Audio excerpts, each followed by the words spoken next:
Number 9. Number 9 gives you some information and then asks you a question based on how you understand the information. So the information starts up here in the corner. It says 9 squares with a side length of 1/3 of an inch fit into 1 square inch.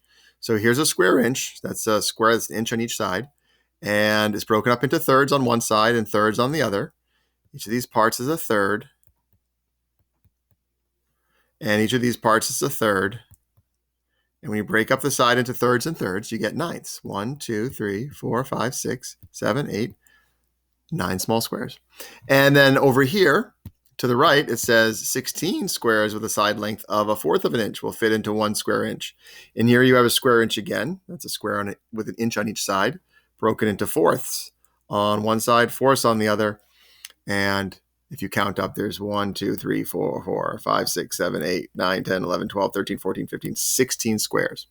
So now the question here at the bottom says, how many squares with a side length of 1/2 will fit into 1 square inch? You may want to draw a picture. Well, in this case, in this practice test, the picture is drawn for you. Here we have a square inch. That's a square. That's an inch on each side.